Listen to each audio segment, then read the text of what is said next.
परिवार में जो भी लोग चले गए, जो जिनको हम आप दादा दादी कहा करते थे, आज हम लोगों को याद भी नहीं कर पाते कि आखिर वो कहाँ होंगे। तो महात्मा इसी बात को समझाने का प्रयास करते हैं। कबीर साहब जब आए थे तो उन्होंने इशारा भी किया था, ये इंसान आप उस दिन की याद करना जब मौत का समय आ जाएगा। चेतावनी में कबीर साहब लेकर के भी गए, करो रे मन वादीन की तदबीर, जब जा मरा जा आन अड़ेंगे, नेक धरत नहीं धीर, करो वादीन की तदबीर।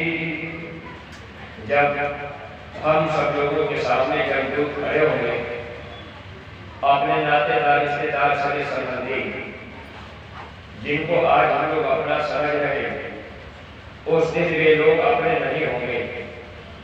जब लोग क्या कहेंगे, मारी मारी मुंगरी न प्राण नैनन भरी आयो नीर, करो रे मन वादीन की तदबीर। शरीर से आत्मा को निकाल दिया गया, जमदूत मारते पीटते ले जाएंगे, धर्मराज के कचहरी में खड़ा कर देंगे। गुरु महाराज कहते थे कि 1 मिनट का समय नहीं लगता, जीव के कर्म का हिसाब हो जाता है, यानी इतना तेजी से वहां काम होता है। अच्छा बुरा जो भी हम लोगों ने अपने जीवन में किया है, अब उस कर्म की सजा हम लोगों को सुना दी जाएगी। अब हम आप इस मानव जीवन को पाकर चोरी कर दिए, बेईमानी कर दिए, झूठ बोल दिए, धोखा करते दिए, जो भी अच्छा बुरा कर्म हम आप करना चाहते हैं वो कर्म हम आप आज यहाँ कर सकते हैं। लेकिन इस शरीर से जब आत्मा को निकाल दिया जाता है, अब ये शरीर नहीं रहेगा।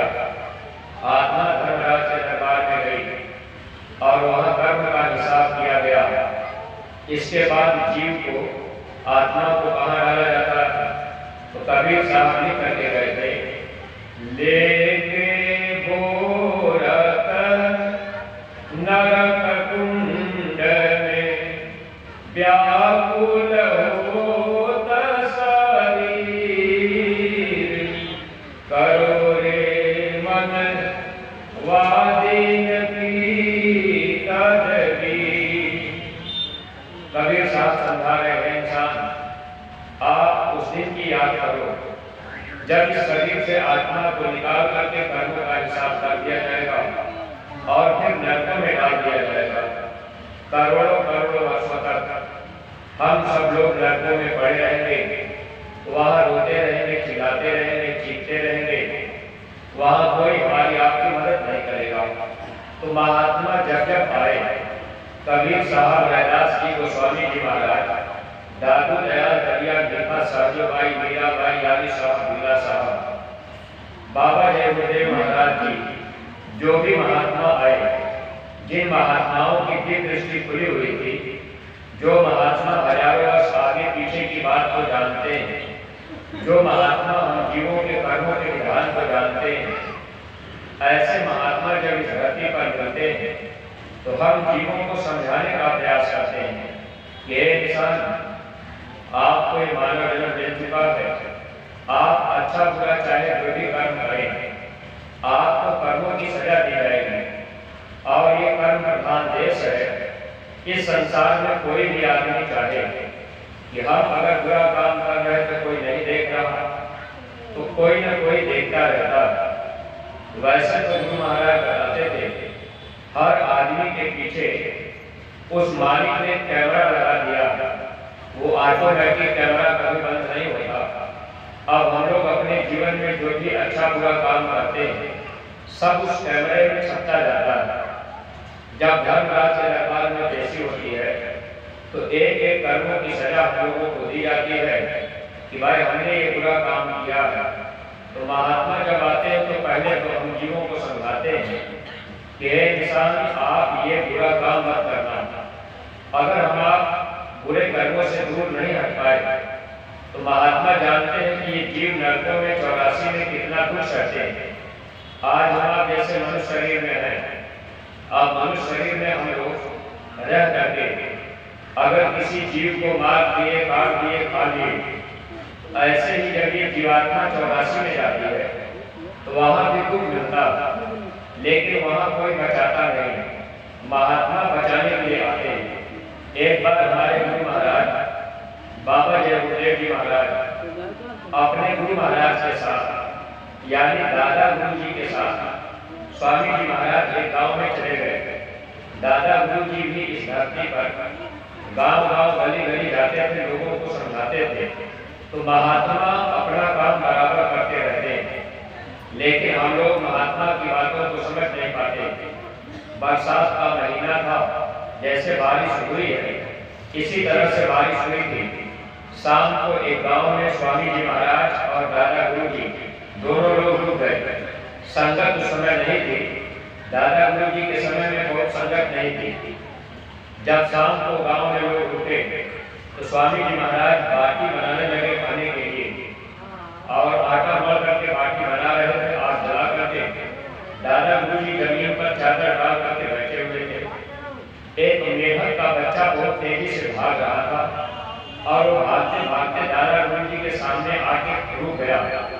मेढक का बच्चा हाथ रहा था और उसी के पीछे पीछे एक सर्प भी बड़ी तेजी से दौड़ता हुआ आया और वो मेढक के बच्चे को पकड़ना चाहता था। जब वो सर्प तेजी से आया और वो मेढक का बच्चा दादा गुरु जी के सामने रहा, उस समय दादा गुरु जी ने जब सर्प को देखा तो दादा गुरु जी बोले कि ठहर जाओ। इतना कहते ही सर्प रुक गया और दादा गुरु जी ने कहा कि मैं जानता हूं कि ये तुम्हारा आहार है, लेकिन तुम मेरे सामने इसको नहीं खा सकते। आप सर्प खड़ा हो गया, फन काट करके बिल्कुल क्रोध में रहा। दादा गुरु जी ने कहा कि तुम वापस चले जाओ, मेरे सामने इसको नहीं खा सकते। सर्प भी अपना फन नीचे गिराया और वापस हो गया। ये घटना स्वामी जी महाराज देख रहे थे तो स्वामी जी महाराज ने कहा कि दादा गुरु से गुरु महाराज ने पूछा कि हुजूर ये सर्प आपकी बात मान गया, मेढक की जान बच गई। दादा गुरु जी ने कहा कि महात्मा चाहे तो पशु पक्षी किसी को समझा सकते हैं और किसी से अपना काम करा सकते हैं। महात्मा सर्व समर्थ होते हैं, लेकिन मेरे भाई बहनों, हम लोग महात्मा के करीब जाकर के भी अगर महात्मा की बात नहीं मान पाते तो हम जीव कभी भक्ति नहीं कर सकते। सर्प भी दादा गुरु जी की बात को मान लिया, लेकिन हम आपका सत्संगी नहीं है। अगर विचार करके देखा जाए तो हम लोग अपने गुरु महाराज के वचन वाणियों को पूरा नहीं मान पाते। मन हम लोगों को धोखा देता रहता। तो इस मानव जीवन में अगर सच्चे महात्मा मिल गए तो महात्मा हम लोगों को 84 की पीड़ा से बचा लेते हैं। मान लीजिए हम आप मनुष्य शरीर में हैं, शरीर का समय एक दिन पूरा होगा, आत्मा को शरीर से जब निकाल दिया जाएगा तो इसको 84 में बंद कर दिया जाएगा। वहां सर्प, बिच्छू, गोजर, मछली बना दिया जाएगा। अब हम आप जब वहां पड़े रहेंगे तो वहां अगर मेढक का जन्म हो गया, अगर कोई सर्प पकड़ लिया, अब हम आप वहां चीखते चिल्लाते रहेंगे, वहां कौन बचाएगा? अब हम आप मनुष्य शरीर में हैं तो हम आप सोचते हैं कि भाई हमको महात्मा से मिलने की क्या जरूरत। अगर ये मानव जन्म मिल गया, जवानी का समय आ गया, तो हम आप सोचते रहते हैं कि खाओ पियो मौज मस्ती लो, महात्मा की बात मानने से क्या फायदा। ग्रामवासी प्रेमी भाई बहनों, ये जन्म बार बार मिलेगा नहीं। अब की बार मनुष्य शरीर का मौका मिला और जब शरीर का समय पूरा होगा तो फिर 84 में ही आना होगा। संतों ने लिखा, लख 84 धर्म के पगते अटको आए, अब की पासा ना पड़ा तो फिर 84 आए। जैसे जुआ खेलने वाला जुआ खेलता है, अगर ताशा पड़ गया तो जीत हो गई, अगर ताशा नहीं पड़ा तो हार हो गई। ऐसे ही 84 लाख योनियों में हम सब लोग भटकते रहे। अब की बार मनुष्य शरीर मिला, अगर सद्गुरु मिल गए और हम लोगों को नाम मिल गया, जब सद्गुरु मिल जाएंगे, नाम मिल जाएगा, अगर हम लोग नाम की कमाई कर लेंगे तब तक 84 लाख योनियों से हम आप बच जाएंगे। अगर सद्गुरु नहीं मिले, नाम नहीं मिला, मान लीजिए देवी देवता भगवान की पूजा पाठ करते रह गए और हम आप सोचें कि भाई हमको महात्मा से क्या मतलब है, हमको नाम से क्या मतलब है, अब हम तो अपना खाते पीते सोते समय बिता देंगे। तो सत्संगी प्रेमी भाई बहनों, सौभाग्य उन लोगों का होता है जिनको मानव जीवन में सद्गुरु मिल जाए और नाम की दौलत मिल जाए। नाम बिना बेकाम है, 56 भोग विलास, क्या इंद्रासन बैठो, क्या वैकुंठ निवास। अगर देवी देवता की पूजा पाठ करते हैं, आप इंद्र को खुश करके इंद्र की गति पा सकते हैं, आप शिव को खुश करके शिव लोक जा सकते हैं, आप ब्रह्मा विष्णु महेश को चाहे जिसकी पूजा पाठ करने आप उनको खुश कर लें, आप वहां तक जा सकते हैं। लेकिन अगर महात्मा नहीं मिले तो हम सब जीव 84 और नरकों से नहीं बच सकते। इसलिए मानव जीवन में गुरु का मिलना जरूरी होता है। जब मानव जीवन में गुरु मिल जाते हैं तो महात्मा रास्ता बता देते हैं। अब हम अज्ञानी जीव, हमको आपको रास्ता पता नहीं है, यानी आत्मा को नहीं पता है कि हम अपने घर कैसे जाएंगे। जैसे इस संसार में हम लोग हैं, ये शरीर है, अगर इस गांव में या कोई आदमी ऐसा हो जिसकी दोनों आंख से दिखाई ना देता हो, आदमी अगर आंख का अंधा हो, अगर उस आदमी से क्या किया जाए कि भाई रास्ता पकड़ के आप वहां चले जाइए, तो जो अंधा व्यक्ति होगा वहां नहीं जा सकता। अगर उसके साथ में कोई सहारा बन जाए, कोई उसका हाथ पकड़ ले, अंगुली पकड़ ले, उसको ले जाए, तो आदमी वहां तक पहुंच सकता है। ऐसे ही प्रेमी भाई बहनों, हम सब लोग आत्मा है। आत्मा के अंदर एक आंख कान नाक है, लेकिन आत्मा की कान आंख बंद है, यानी आत्मा अपने घर कैसे जाएगी वो देख नहीं रही। अब ये जो है आत्मा कब तक अंधी रहती है, तो महात्माओं ने लिखा कि शब्द बिना सूरत आंधळी, यानी जब तक शब्द नहीं मिलता तब तक ये सूरत यानी आत्मा अंधी रहती है। अगर शब्द मिल गया यानी गुरु मिल गए, शब्द यदि अगर गुरु भी मिल गए तो गुरु क्या करते हैं कि उस आत्मा का सहारा बन जाते हैं। वैसे पूज्य महाराज जी सत्संग में एक बात बताया करते हैं, जो नए कहीं मथुरा जाते हैं उनको महाराज जी बताते हैं कि आप जब सुमिरन करेंगे तो महाराज जी कहते हैं जिसका नाम होगा वो आपसे अंदर में मिलेगा और वहीं से आपकी अंगुली पकड़ करके फिर आपको आगे की सफर कराएंगे। जो शब्द भेदी महात्मा होते हैं वो महात्मा क्या करते हैं, हम जीवों को इस संसार से निकाल कर अपने सच्चे भले जाते हैं। अगर महात्मा हमको आपको नहीं मिले, मान लीजिए हम आप तीर्थ व्रत पूजा पाठ देवी देवता की पूजा पाठ करते रह गए, तो प्रेमी भाई बहनों इससे क्या होगा, जो आत्मा की आंख है वो खुल नहीं पाएगी और महात्मा मिल नहीं पाए। अगर महात्मा मिल गए, अगर हम आप सुमिरन ध्यान करें जैसे महात्मा बताए वैसे नहीं भी कर पाए, हम आप हमारी सेवा भी नहीं कर पाए, लेकिन महात्मा क्या करते हैं, मौत के समय इस आत्मा को फिर महात्मा ले जाते हैं, यानी अपनी महात्मा हम जीवों के बाल को पकड़ लेते हैं और वो हमको आपको यहाँ से ले चलते हैं। इसलिए महात्माओं ने लिखा था, माया छाया धार में बाहर सकल संसार, बचना है तो गुरु का है, पकड़ो हमार। इस माया की छाया में, यानी जिस देश दुनिया में हम आप रहते हैं, इस माया की छाया से निकलने के लिए महात्मा जब मिल जाते हैं तो कहते हैं कि हे इंसान आप मेरे बाह को पकड़ लो।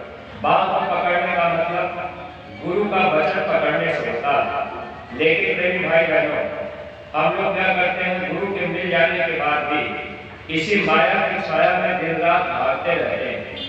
स्वामी जी महाराज सत्संग में कभी कभी सुनाया करते थे कि जब मानव जीवन में गुरु मिल जाए तो आप थोड़ा सा रुक करके यानी संसार से फैलाव कम करके आप गुरु की तरफ चलने लगेंगे तो आपको दोनों चीजें यहाँ मिल जाएगी। अगर मान लीजिए गुरु महाराज मिल भी गए, नाम दान मिल भी गया, इसके बाद हम लोग इसी दुनिया के काम धंधे में फंसे रह गए, गुरु महाराज के काम को अगर हम आप नहीं कर पाए, अरे भाई बहनों, अब हम आप फिर यहाँ धोखा ही धोखा खाएंगे। देखिए महात्मा जब भी आए तो समझाने का प्रयास किए, यानी जब जीवन में गुरु मिल जाए तो अपना मुख गुरु की तरफ होना चाहिए, संसार की तरफ अपना पीठ कर लेना चाहिए। एक बार स्वामी जी महाराज समझाने लगे, अगर कोई व्यक्ति सूरज के प्रकाश में खड़ा हो जाए, अगर सूरज पूरब से निकला है और आप अपना सूरज में आप खड़े तो आपको अपनी परछाई दिखाई देगी। अगर अपनी छाया को आप पकड़ना चाहेंगे, यानी सूरज की रोशनी में आप खड़े हैं, छाया दिखाई दे रही, अगर उस छाया को आप परछाई को पकड़ना चाहेंगे, जैसे जैसे परछाई को पकड़ने के लिए आप आगे बढ़ेंगे तो वो छाया आपकी भागती जाएगी आगे की तरफ, परछाई आगे भागती जाएगी, आप पकड़ नहीं पाएंगे। जब अंधेरा हो जाएगा तब छाया खत्म हो जाएगी। गुरु महाराज ने कहा, अगर आप उस छाया को पकड़ने के पीछे मत भागिए, आप रुक जाइए तो छाया भी आपको रुक जाएगी, फिर वापस मुड़ जाइए और मुड़ करके आप आगे की तरफ चलने लगे तो वो छाया आपके पीछे पीछे चलने लगेगी। ऐसे ही मानव जीवन में अगर गुरु मिल जाए और हम आप संसार में जितना फैलाव करते जाते हैं, फैलाव न करके जो खेती बाड़ी दुकान दफ्तर का काम जितना कर रहे हैं उतना ही हम आप करें और हम आप रुक जाए और अपना मुख गुरु की तरफ कर लें। तो स्वामी जी महाराज ने कहा, माया की छाया आपके पीछे पीछे भागेगी। यानी जब आपको गुरु मिल जाएंगे, आप गुरु के वचन को मानेंगे तो संसार में भी धन दौलत रुपया पैसा खाने के लिए, पहनने के लिए, रहने के लिए किसी तरह की कमी महसूस नहीं होगी। लेकिन ये मन है जल्दी मानता नहीं, मन हम लोगों को धोखा देता रहता है और हम लोग मन के कहने में चलते रहते हैं। मन जैसा कहता है वैसा हम आप करते रहते हैं, गुरु के वचन को हम आप नहीं मान पाते। तो परमात्मा मेरी भाई बहनों, पहली बात तो मानव जीवन में अगर गुरु मिल गए तो पूजा का सच्चा रास्ता मिल जाएगा। अगर गुरु जीवन में नहीं मिले, मान लीजिए हम आप तीरथ व्रत पूजा पाठ कर रहे, अब हम आप सोचेंगे भाई हम तो पूजा कर रहे, अब हमको महात्मा से क्या मतलब, तो बाहर अगर हम आप भटक रहे तो निश्चित है कि हम आप धोखा खा रहे। जब महात्मा मिलेंगे अंदर चलने का रास्ता बता देंगे, बाहर से ख्याल को महात्मा हटाना चाहते हैं। इसीलिए स्वामी जी महाराज कहते हैं कि बच्चे आप ज्यादा फैलाव मत करना, जितना हम आप फैलाव संसार में करेंगे उतना हमारा आपका फंसाव होता जाएगा। यानी एक दुकान है, फिर आपने 2 दुकान कर लिया, 2 दुकान है तो 3 दुकान आपने कर लिया, इस तरह से आपका फैलाव होता जाएगा। जब फैलाव होता जाएगा तो उसमें मन फंसता जाता है, फैलाव होने में फिर फंसाव होता जाता है। जब भी उसमें ध्यान में बैठेंगे मन आपका बाहर की तरफ भागेगा। इसलिए महात्मा फैलाव नहीं चाहते, महात्मा सिमटाव चाहते हैं और हम आप महात्मा चाहते हैं कि जीव अंदर की तरफ चले। लेकिन जब आपको रास्ता मिल गया, आप सुमिरन ध्यान करेंगे, तभी ये मन आपका बाहर भागता रहता। गोस्वामी जी महाराज का सत्संग काशी में हो रहा था। काशी के माने जाने विद्वान उस समय मानव पंडित थे। तो मानव पंडित देवी देवता की पूजा पाठ करते थे, मंदिरों में जाते थे, पूजा पाठ करते थे, गंगा स्नान करते थे, जल चढ़ाते थे। अब ऐसे वो क्या करते थे, गोस्वामी जी महाराज सत्संग सुनाने लगे और बताने लगे कि देखो अगर आपको अपने घर जाना है, आपको सच्चा सुख पाना है तो आप बाहर मत भटकना, आपको अंदर चलना पड़ेगा। सुमिरन, ध्यान और भजन, ये 3 क्रिया गोस्वामी जी महाराज लोगों को बता रहे थे। जैसे अपने गुरु महाराज सुमिरन, ध्यान, भजन ये क्रिया बताते हैं कि बच्चे आप अपने घर परिवार में रह के करना, ऐसे ही गोस्वामी जी महाराज बता रहे। तो मानव पंडित को बुरा लगने लगा, मानव पंडित गोस्वामी जी को गाली देने लगे, रेतुकार करने लगे। उस समय गोस्वामी जी महाराज कुछ नहीं बोले। जब सत्संग खत्म हुआ तब गोस्वामी जी महाराज ने मानव पंडित से कहा, कहा कि मानव पंडित कुछ कहना है। तो मानव पंडित कहने लगे कि तुमने देवी देवता की पूजा पाठ नहीं बताई, तुमने गंगा यमुना तीर्थ व्रत स्नान करने की बात नहीं बताई, कोई मंदिर में पूजा पाठ माला फूल धूपबत्ती दशान चढ़ाने की बात नहीं बताई। तुम तो सुमिरन ध्यान भजन बता रहे, अलग पूजा बता रहे। जैसे आज दुनिया में बहुत से इसमें नए जो आए हुए, अब हम आप पूजा क्या मानते हैं? भाई मंदिर में चले गए, माला फूल चढ़ा लिए, घंटा बजा लिए, शंख बजा दिए, तो आरती कर लिए, तो हम लोग मान लेते हैं कि हमने पूजा कर लिया। तो ये सच्ची पूजा नहीं है, ये बाहरी पूजा है। इससे कभी भी हम आप मोक्ष मुक्ति नहीं पाएंगे। इस पूजा से कभी भी हम लोग अपने असली घर नहीं जा पाएंगे। तो जब महात्मा आए दृष्टि वाले, महात्माओं ने जब देखा कि जीव को अंदर चलने का रास्ता ये है, अंदर चलने का वो रास्ता महात्मा बताए। तो गोस्वामी जी महाराज मानव पंडित से कहे अच्छा पालकी लगा के आप बैठ गए। जब मानव पंडित पालकी लगाए तो गोस्वामी जी ने ये कहा ये बाहर की दोनों आंखें आप बंद कर लो। जब मानव पंडित बाहर की आंख बंद किए तब गोस्वामी जी महाराज ने थोड़ी तवज्जो दे दी, दया कर दी। जब दया हुई तो मानव पंडित का अंदर का पर्दा खुल गया, ये बाहर की आंख बंद रही, अंदर में प्रकाश हो गया। मानव पंडित इसी रोशनी में क्या देख रहे हैं? अब ऊपर में सुंदर सुंदर बाग बगीचे, बड़ी बड़ी नदी नहरें, सुंदर सुंदर देवी देवता, बड़े बड़े मंदिर सब दिखाई दे रहे, खुशबूदार हवा चल रही। थोड़ी देर तक मानव पंडित अब बैठे बैठे अंदर में काफी देर तक बैठे रहे, उनको देवी देवता का दर्शन हो रहा था। उस समय गोस्वामी जी महाराज ने अपनी दया को हटा ली। जब दया हट गई तो मानव पंडित अब उसमें गोस्वामी जी के चरणों में गिर के रोने लगे, कहने लगे स्वामी हमसे गलती हो गई, हमसे भूल हो गई, हमने आपको गाली दे दिया। लेकिन स्वामी एक बात आप मुझे बता दीजिए, मैंने इतना दिन तक तीर्थ किया, व्रत किया, पूजा पाठ किया, गंगा स्नान किया, मैंने दान किया, मैंने मंदिर में माला फूल धूपबत्ती दशान चढ़ाया, मैंने पीपल में जल चढ़ाया, उसमें धागा लपेटा, अगरबत्ती जलाया, चंदन भी लगाया, मैंने सब कुछ किया, बड़े विधि विधान से मैंने पूजा पाठ किया, लेकिन आज तक हमको देवी देवता का दर्शन कभी हुआ नहीं। तो स्वामी आज आपने हमको यहाँ बैठा करके और ये बाहर की आंख बंद करा के आपने अंदर में दर्शन करा दिया, तो स्वामी ये रास्ता तो सच्चा। तो एक बात आप मुझे बता दीजिए, मेरे मन में भ्रम है कि आखिर जब अंदर चलने पर भगवान देवी देवता का दर्शन होता है तो ये बाहर में पूजा पाठ क्यों बनाया गया? तो गोस्वामी जी महाराज ने एक लाइन में समझाया। मानव पंडित गोस्वामी जी महाराज से पूछे, स्वामी आप साफ साफ बताइए, मेरे मन में एक भ्रम है, एक भरम मोरे मन में आवा, ताको स्वामी भाग्य सुनावा। स्वामी मेरे मन में एक भ्रम है, आप इसको साफ साफ बता दीजिए। तो गोस्वामी जी ने कहा भाई आप पूछ लो क्या पूछना है।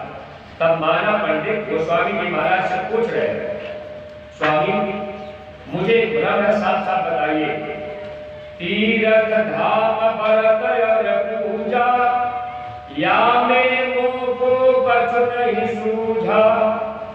स्वामी मैंने तीर्थ किया, मैंने व्रत किया, मैंने पूजा पाठ किया, गंगा स्नान किया, मैंने दान किया, मैंने सब कुछ किया, लेकिन आज तक हमको देवी देवता का दर्शन कभी हुआ नहीं। और आज आपने मुझे बैठा करके बाहर की आंख बंद करा के अंदर के दर्शन करा दिया, और आपने जो सुमिरन ध्यान भजन का रास्ता बताया, तो ये रास्ता तो सच्चा है, अंदर में देवी देवता का दर्शन होता है, बाहर में तो होता नहीं। तो आप ये बताइए कि बाहर में तीर्थ व्रत पूजा पाठ मंदिर मस्जिद क्यों बनाया गया?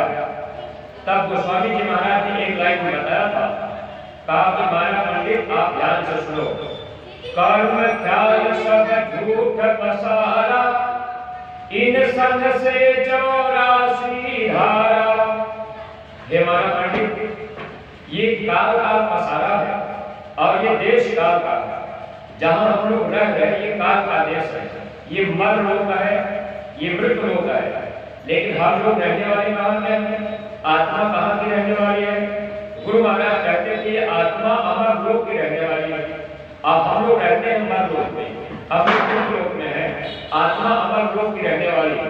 तो कबीर साहब गोस्वामी जी महाराज माला पंडित को समझाए, कहने लगे देखो माला पंडित, ये काल भगवान ने इस मृत्यु लोक में जीवों को रोकने के लिए, जीवों को फंसाने के लिए ये बाहर में जगह जगह कहीं मंदिर बनवा दिए, कहीं मस्जिद बनवा दिए और जगह जगह इन्होंने मान्यता दिलवा दिया कि भाई इस पेड़ में देवी रहती है, यहाँ पहाड़ में देवता रहते हैं, वहाँ पत्थर में वो देवी रहती है, वहाँ गंगा में ये देवता, यानी जल में, कहीं पत्थर में, कहीं पहाड़ में, कहीं पेड़ पौधे में काल भगवान ने मान्यता दिलवा दिया कि भाई यहाँ ये देवी रहती है। अब लोगों का ध्यान बाहर की तरफ करा दिया। जब लोगों का ध्यान बाहर हो गया, लोग बाहरी पूजा पाठ में फंस गए, तो बाहरी पूजा पाठ से भगवान मिलेंगे नहीं, मोक्ष मुक्ति मिलेगी नहीं, रास्ता लोग भटक गए। अगर लोग बाहरी पूजा पाठ करते रहेंगे तो ये कर्म कांड के अंतर्गत आएगा और इससे क्या होगा, इससे जीव फिर 84 में जाता है। इससे जो सत्संगी प्रेमी भाई बहन है, आपको जब रास्ता सच्चा मिल गया तो आप ये ध्यान रखिएगा कि आप बाहरी पूजा पाठ में कभी फंसने की कोशिश मत कीजिएगा। आपको गुरु महाराज ने जो रास्ता अंदर चलने का बताया है, आप अपने घर परिवार में सुमिरन ध्यान और भजन नित्य नियम से कीजिएगा। जब आप सुमिरन ध्यान भजन करते रहेंगे और जो आदेश गुरु का मिले उस आदेश का आप पालन करते रहेंगे, तब आपको दया मिलती रहेगी। अगर हम आप गुरु आदेश का पालन नहीं करेंगे तो हम लोग भक्ति से गिर जाएंगे। इसीलिए महात्माओं ने लिखा था कि इंसान इस मानव जीवन में अगर आपको गुरु मिल जाए तो आप केवल गुरु की भक्ति करना।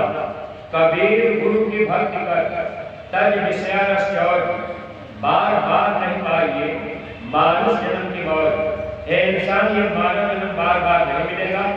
अगर आप भक्ति करना तो गुरु की करना। और गुरु कैसा हो? गुरु करे सो शब्द सनेही, शब्द बिना दूसर नहीं सही। गुरु शब्द भेदी, यानी जो शब्द का भेद बता दे। जो गुरु वो कहीं भी रहे, वो आपके पास हाजिर हो जाए।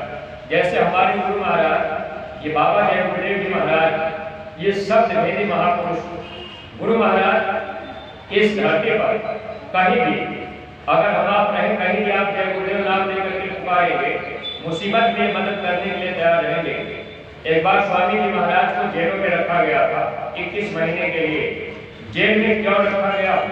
तो स्वामी जी महाराज इस धरती पर जब गर्भपात, नसबंदी, जीव हिंसा, इन विषयों पर गुरु महाराज कहते थे कि जीव हिंसा न कराई जाए, और उस समय गुरु महाराज के पास संगत इकट्ठी होने लगी, तो सरकार को ऐसा लगा कि बाबा जी हमारे विरोधी हैं, तो सरकार ने इनको उस समय जेलों में डाल दिया था। बरेली की जेल में जब गुरु महाराज थे, एक दिन स्वामी जी महाराज जेल के अंदर बाहर ताला लगा था, लेकिन कुछ पुलिसकर्मी फुटबॉल खेल रहे थे बाहर। स्वामी जी महाराज भी उसी में फुटबॉल खेल रहे थे। अब किसी ने जाकर के जेलर से बता दिया कि बाबा जी तो वहाँ बाहर फुटबॉल खेल रहे थे। अब वो जेल से बाहर हो गए। जब वो पुलिसकर्मी जाकर के देखा तो गुरु महाराज वहाँ बाहर फुटबॉल खेल रहे थे। और जब वो फिर आया बैठक में, जहाँ जिस बैठक में गुरु महाराज बंद थे, उसने देखा ताला बंद है और बाबा जी अंदर भी। तब उसने गुरु महाराज के वही चरणों में माथा रखा और कहा कि सरकार, हम आपको छोड़ तो नहीं सकते, हमसे कोई गलती तो हुई नहीं है, लेकिन हम आपको छोड़ नहीं सकते। अब जो ऊपर से आदेश है, उस आदेश के तहत हमने आपको बंद रखा है। स्वामी जी महाराज ने कहा, बच्चे कोई बात नहीं, जब भगवान कृष्ण आए तो उनको भी जेलों में बंद किया गया, लेकिन वो अपना काम करके गए। गुरु महाराज ने कहा, बच्चे हम भी अपना काम करने के लिए आए और हम भी अपना काम करके जाएंगे। सत्संगी प्रेमी भाई बहनों, उस समय उसके बाद जब ये खबर सरकार को लगी, तब स्वामी जी महाराज के पैरों में हथकड़ी बेड़ी डाल दी गई, ये कहीं चल न पावे। तो जो शब्द भेदी महात्मा होते हैं, चाहे वो कहीं भी रहे, वो शरीर से बंधे नहीं होते, आप कहीं भी पुकारेंगे वो हाजिर हो जाएंगे। स्वामी जी महाराज अपने शरीर की लीला छोड़ दिए और गुरु महाराज ने कहा, बच्चा दोबारा मैं फिर आऊंगा। स्वामी जी महाराज ने कहा, मैं अपनी दाढ़ी बाल आदि कर लूंगा, तो क्या तुम मुझे पहचान पाओगे?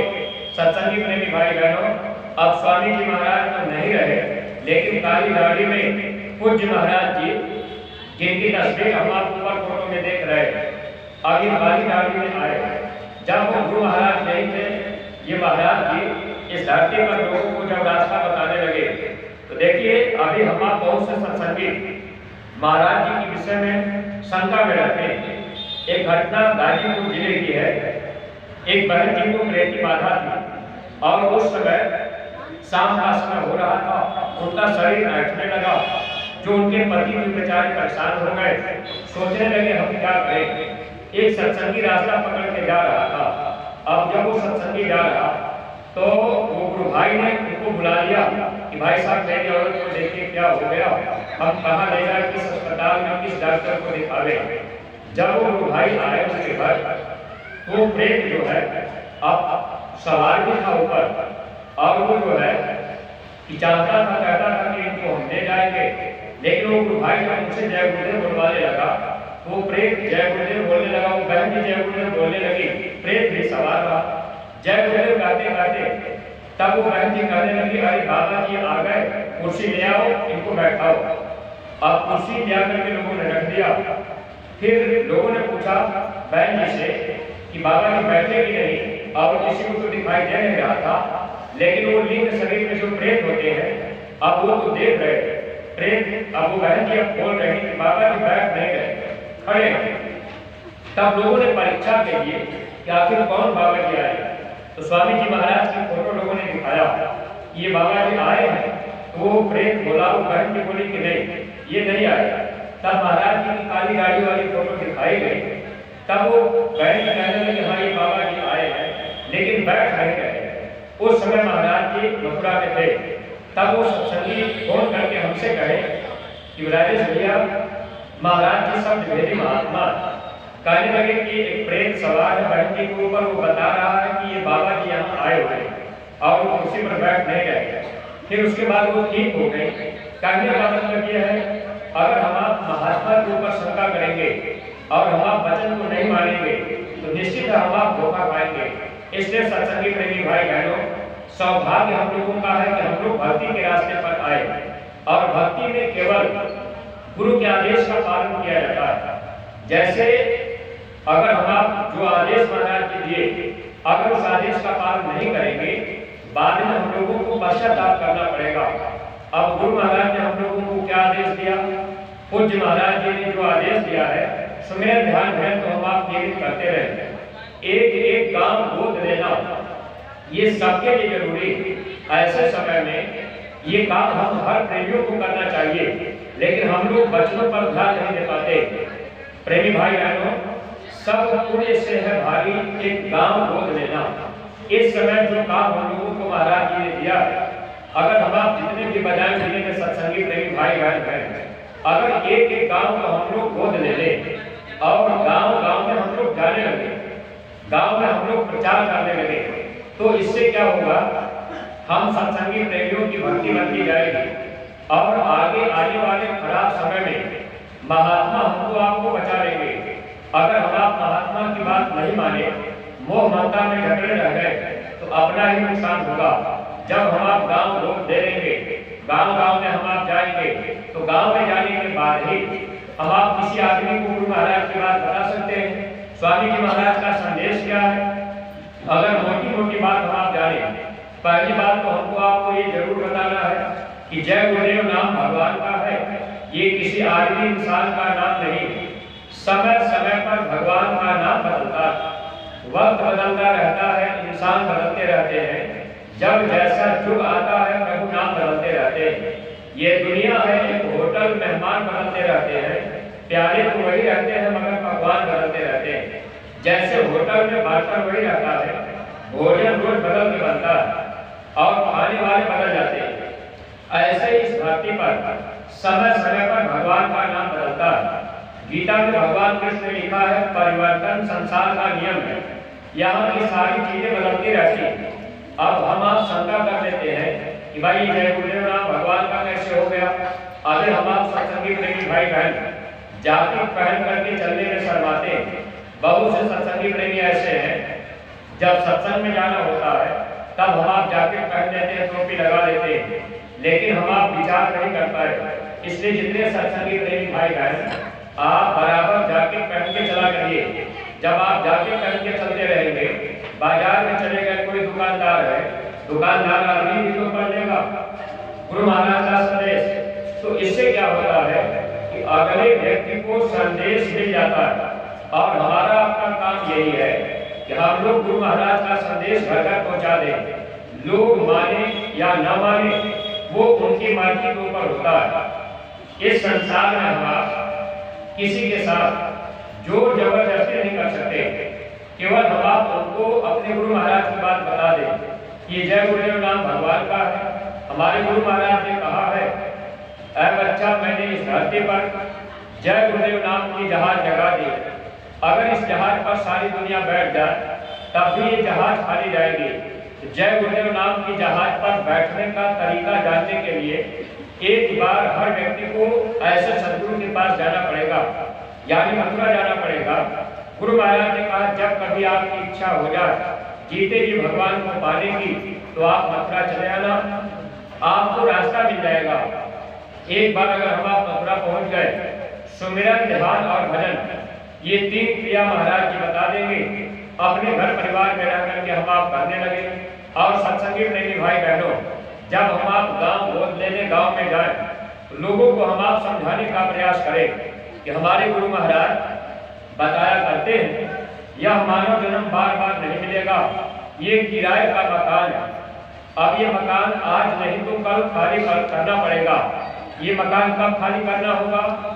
जब होगी सासू की पूजी पूरी, रह जाएगी योजनाएं अधूरी, सिर धुनी धुनी पछताना पड़ेगा, हो करके कैद तुझे जाना पड़ेगा।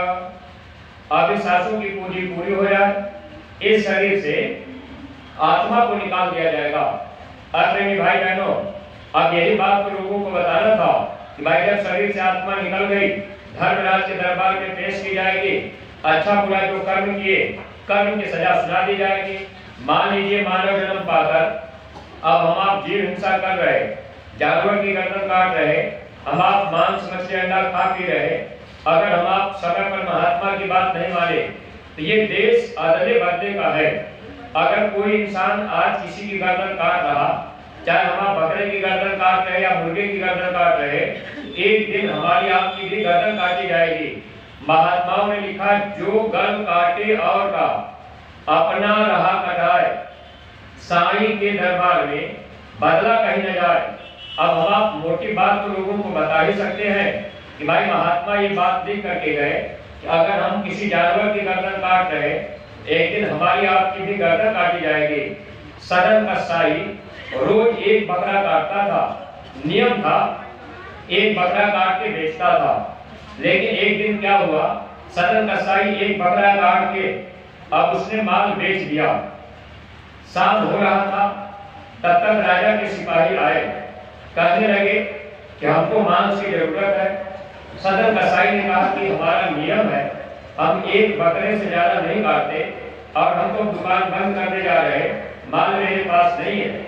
तो सिपाहियों ने कहा, अगर तुम आज मांस नहीं दोगे तो तुम्हारी दुकान पर से नहीं रख पाएगी। अब सदन कसाई सोचने लगा, मन में विचार आया। सदन कसाई सोचा कि बकरे की गर्दन को काटना हमारा नियम है, एक ही बकरा काटना है।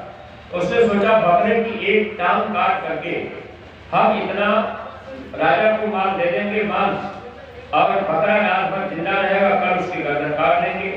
जब सदन कसाई छुरी ले करके बकरे को पास में ले लिया, पकड़ लिया, छुरी तेज कर रहा था कि एक टांग काटेंगे, उस समय आवाज आई, अरे देखो कई बार तुम बकरा बने और मैं आदमी बना, तो मैंने तेरी गर्दन काटी, अब इसमें तुम आदमी हो और मैं बकरा बना, तुम मेरी गर्दन काट रहे। ऐसा अदला बदला कई जन्मों से चल रहा, ये कई जन्मों से चल रहा। कभी तुम बकरा बने, कभी हम मनुष्य बने, कभी हम बकरा बने तो तुम मनुष्य बने, ये अदला बदला चल रहा। अगर आज तुम मेरी एक टांग काट करके रात भर मुझे ऐसे छोड़ दोगे, मैं रात भर लड़ता रहूंगा, तो ये बात ध्यान रखना, एक समय आएगा कि एक टांग तुम्हारी भी काटी जाएगी। जब ये आवाज आई तो सदन का साई के विचार बदल गए। प्रेमी भाई बहनों, अगर हम आप इन बातों को ध्यान में रखते कि नहीं ये अदले बदले का देश है, यहाँ कर्मों की सजा दी जाती है, कर्म फल सबको भोगना पड़ता है, लेकिन आज हम आप अज्ञानता में भूल भरम में समय पर महात्माओं की बातों को मान नहीं पाए। जो भी संत महात्मा फकीर आए, हम लोगों को समझाने का प्रयास किए। देखिए इसी धरती पर जब महाभारत हुआ उस समय धृतराष्ट्र और उनकी पत्नी दोनों लोग अपने 100 पुत्रों के वियोग में मर रहे थे, यानी 100 बच्चे मार दिए गए। अब दोनों प्राणी वियोग में मर रहे थे।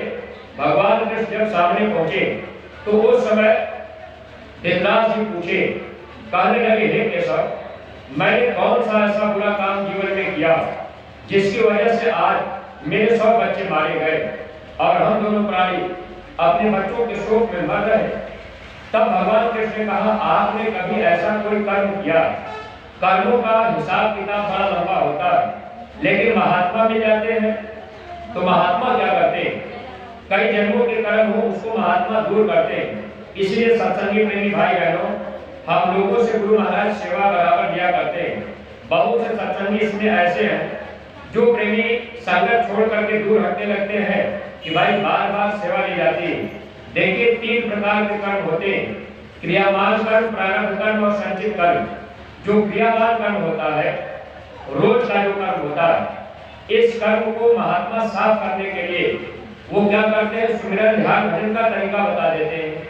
जैसे आप खेती में, दुकान में, दफ्तर में काम करेंगे, कुछ कर्म बन गया, शाम को आपने सुमिरन ध्यान भजन कर लिया, उसको महात्मा साफ कर देंगे। एक प्रारब्ध कर्म होता है, जो कर्म भाग्य में लिखा है उसको भोगना पड़ेगा, चाहे आप कितना भी इंतजाम कीजिए, लेकिन वो कर्म फल आपको भोगना होगा। जो संचित कर्म होता है वो कई जन्मों का होता है और वो पहाड़ की तरह लदा रहता है। महात्मा उसको क्या करते हैं, सेवा लेकर के सेवा रूपी चिंगारी उस कर्म के घास में आग लगाते हैं। इसीलिए स्वामी जी महाराज एक बार कहेंगे, बच्चा मैं ये सेवा जानबूझ करके जारी रखूंगा, चाहे तुम सेवा रो करके करो, चाहे हंस करके करो, सेवा करना पड़ेगा। तो कहने का मतलब इस समय बहुत से सत्संगी प्रेमी सेवा से पीछे भागने लगते कि भाई बार बार सेवा लगाई जाती है और हमेशा हमको आपको कुछ न कुछ देना पड़ता है। लेकिन सत्संगी प्रेमी भाई बहनों, एक बात आप ये ध्यान रखिएगा, केवल आपको वचन मानना, यानी कोई भी सेवा लगे, कभी भी सेवा लगे, अगर महीना में 2 बार आपको बता दिया जाए कि भाई ये सेवा लगी है, तो आप उसमें कुछ न कुछ सेवा दे दिया करिए। एक बार आपको मालूम हो जाए तो आप बार बार ये मत सोचिए कि बार बार हमसे कोई कहेंगे तब हम देंगे, और अपनी अपनी सेवाएं अपने अपने ब्लॉक के जिम्मेदार के पास जमा किया करिए। ये आप जिनके पास रजिस्टर रहता है उनके पास सेवा जमा किया करिए। अगर कोई आपके ब्लॉक के जिम्मेदार बार बार आपसे कहे, अगर आप बार बार कहने पर सेवा देते हैं तो सेवा का फल हल्का हो जाता है। इसीलिए महात्माओं ने लिखा है, सहज मिले सो दूध सम, मांगे मिले सो पानी, कह कबीर सो रक्त सम, जिसमें खींचा तानी। जैसे आपको जानकारी सबको हो चुकी है कि भाई अभी धार जिले की सेवा लगाई गई।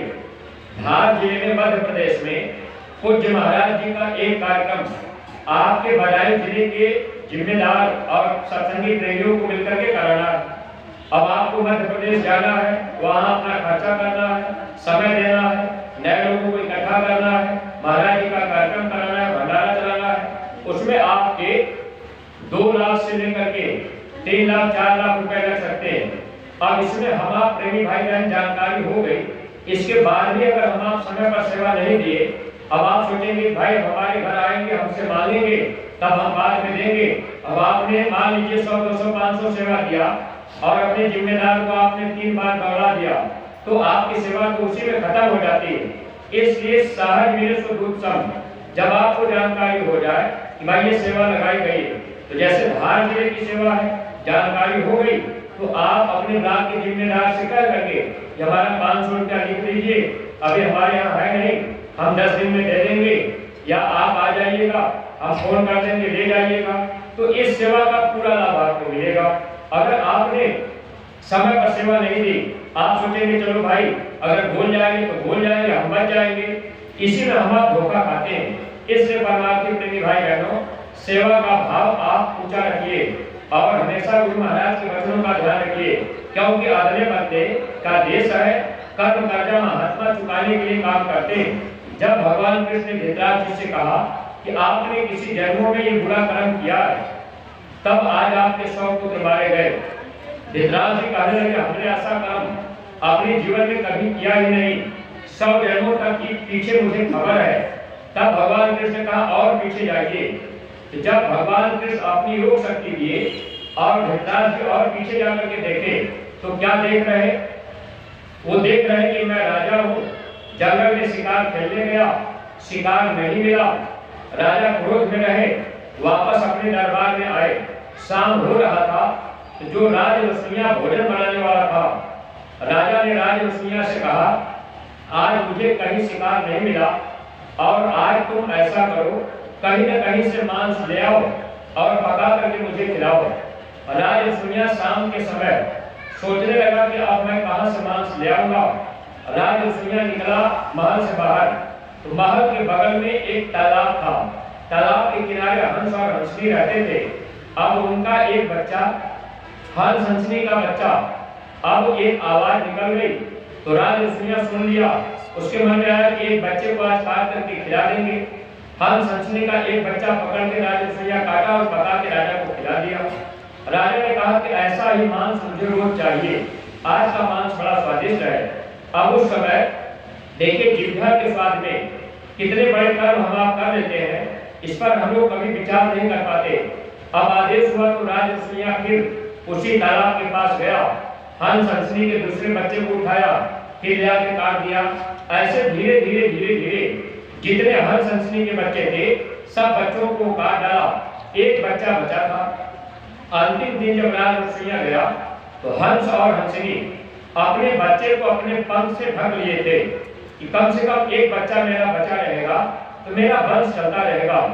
लेकिन उस समय जब राजरसोइया पहुंचा भोजन बनाने वाला, हंस हंसनी को हटा करके बच्चे को पकड़ लिया और जब बच्चे को पकड़ा फिर ले जाकर काट के राजा को खिला दिया। तो सब बच्चे तो हंस हंसनी के खत्म हो गए। हंस हंसनी बूढ़े हो चुके थे। तो उस दिन राजरसोइया फिर दूसरे पक्षी का मांस खिलाया तो राजा क्रोध में हो गए, आज का मांस मैंने अच्छा नहीं बनाया, आखिर किस पक्षी का किस जानवर का मांस। तब राजरसोइया खड़ा होकर कहा महाराज, तालाब के किनारे हंस और हंसनी रहते थे, उन्हीं के बच्चों को हमने काट के आपको अब तक खिलाया, अब बच्चे खत्म हो गए, हंस हंसनी बूढ़े हो गए, उनका मांस अच्छा न लगता, इसलिए मैंने आपको दूसरे पक्षी का मांस आज खिलाया। जब इतनी बात राजा सुने तो राजा को पश्चाताप हुआ कि मेरे ही राज्य में, मेरे महल के बगल में तालाब के किनारे हंस हंसनी रहते हैं और उनको तूने काट के खिला दिया। यानी जिस राजा के राज्य में अगर प्रजा दुखी होती है तो राजा नरक का अधिकारी बनता है। अब ये बात राजा को समझ भी थी, लेकिन फिर भी अब उसने मान तो खाता ही रहा। तब राजा तालाब के किनारे पहुंचा, हंस और हंसनी अपने बच्चों के शोक में मर रहे थे, अंतिम सांस चल रही थी। उस समय राजा पहुंचा और माफी मांगने लगा कि माफ कर दीजिए, अज्ञानता में ये काम हो गया और अब जो भूल हो गई, जो गलती उसको क्षमा कर दीजिए। लेकिन हंस हंसनी उस समय अपने बच्चों के शोक में मर रहे थे तो आवाज आई ऊपर से, ये राजन, जैसे तूने मेरे सब बच्चों को काट के खा लिया और आज हम दोनों प्राणी हंस और हंसनी अपने सब बच्चों के शोक में मर रहे, ऐसे एक समय आएगा कि तुम्हारे सब बच्चे मार दिए जाएंगे और तुम दोनों प्राणी अपने सब बच्चों के शोक में ऐसे ही मर जाओगे। भगवान के अपनी योग शक्ति हटा लिए। प्रेमी भाई बहनों, कहने का मतलब कि आज जो कर्म हम आप इस संसार में शरीर को पा करके कर रहे हैं, इस कर्म का फल सबको भोगना पड़ता है। लेकिन महात्मा अगर जीवन में मिल जाते हैं तो सबसे बड़ा फायदा ये मिलता है कि महात्मा कर्मों को माफ करते हैं और कर्म कई तरीके से, महात्मा माफ करने का कई तरीका होता है। सत्संग के द्वारा भी कर्मों को महात्मा माफ करते हैं, दर्शन के द्वारा भी कर्मों की माफी होती है। इसलिए जब भी महात्मा का दर्शन किया जाता है, खाली हाथ नहीं किया जाता। कुछ आप दे के करेंगे तो महात्मा उसके बदले में आपके कर्मों को माफ करेंगे। महात्मा सत्संग के द्वारा, दर्शन के द्वारा और महात्मा सेवा के द्वारा हम जीवों के कर्मों को माफ करते हैं। सेवा चाहे आप तन से करें या धन से करें, महात्मा हर तरह से हम जीवों को यहाँ से निकालना चाहते हैं। लेकिन सत्संगी प्रेमी भाई बहनों, हम लोग गुरु महाराज के वचनों को नहीं मान पाते। इस शरीर से हम लोगों ने कितना अच्छा बुरा काम किया है इसकी जानकारी हमको आपको नहीं है। लेकिन महाराज जी ने एक आदेश तन सेवा का जो दिया है, एक बार महाराज जी ने कहा तन की सेवा इस समय सबसे बड़ी सेवा है। इसलिए सत्संगी प्रेमी भाई बहनों, अपने अपने घर परिवार में हम आप रहते हैं, अगर अपने अपने घर परिवार में रहकर सुमिरन ध्यान भजन भी करते रहे और हम लोग अपने टोली बनावे, माताएं बहनें भी गांव गोद लें और भाई लोग भी गांव गोद लें। गांव गोद दे करके आप हफ्ते में 15 दिन में आप निकल गए, अपने गांव में चले गए, 2-4 घर आपने प्रचार किया। जैसे आप सत्संग में चले आए, 2 घंटा 4 घंटा आपने समय दिया, ऐसे ही अब जैसे 15 दिन लगातार आपके बदायूं जिले में कार्यक्रम हो रहा, जगह जगह आप समय निकाल के आ रहे, आपका समय भी लग रहा और आप सत्संग के वचन सुन भी रहे, तो आप अगर केवल वचन सुन लेंगे और मानेंगे नहीं तो कोई लाभ नहीं मिलेगा। अब होता क्या है कि जब हम आप सत्संग सुनते हैं तब तो महात्मा के वचन याद रहते हैं, बाद में क्या होता है कि वचन हम आप भूल जाते हैं और वचन अगर भूल गए, मन धोखा दे दिया, बाद में पश्चाताप करना पड़ता है। और आगे जो मुसीबत आ रही है, जो तकलीफ आगे आ रही है, हम लोग नहीं जानते कितनी बड़ी पीड़ा आगे हमको आपको उठानी पड़ेगी। और गुरु महाराज उन तकलीफों से बचाने के लिए हम लोगों को चाह रहे कि बच्चे हमारे बताए रास्ते पर लग जाए। एक दिन महाराज जी ने कहा, आगे जब भयंकर तकलीफ आएगी, ऐसे समय में केवल जो गुरुमुखी होंगे उन्हीं का बचाव होगा और मनमुखी लोग अपने को बचा नहीं पाएंगे। तो गुरुमुख का मतलब जो गुरु के आदेश पे चलने लगे। जैसे हम आप ज्यादा कुछ नहीं कर पा रहे, तो भाई जो भी आदेश मिला, कभी हम आप उसमें कोई आदेश मिले तो सेवा जरूर डाल दें। जब भी मौका मिले, जब आदेश मिले, कोई सेवा लगे, 10, 20 रुपया, 100, 50, 1000, 500 जो अपनी क्षमता हो, आप सेवा लगा दीजिए। जितना आप लगाएंगे उतना आपको उसका फल मिलेगा। और फिर एक आदेश हो गया गांव गोद लेकर के प्रचार करने का। अब इसमें हम आप चाहे तो हर सत्संगी चाहे तो गुरुमुख बन सकते हैं। अब ये मन के कहने में रहे, अगर हम आप गुरु की बात नहीं माने, गांव गोद नहीं लिए, प्रचार करने नहीं गए, तो हम आप मनमुखी कहलाएंगे। अगर गुरु महाराज की बातों को मान लिए, गांव गोद ले लिए, महीना में 2 दिन चले गए या 1 दिन चले गए प्रचार में, लेकिन हम आप जिस गांव को गोद लिए, अगर 5-6 लोग एक गांव गोद लिए, एक गांव टोली बना लिए, 6 गांव हो गया, 6 लोग हो गए, एक साथ निकल जाइए। अब एक दिन में आप 2-3 गांव कर लीजिए, फिर एक हफ्ते बाद निकलिए, फिर 2-3 गांव करिए।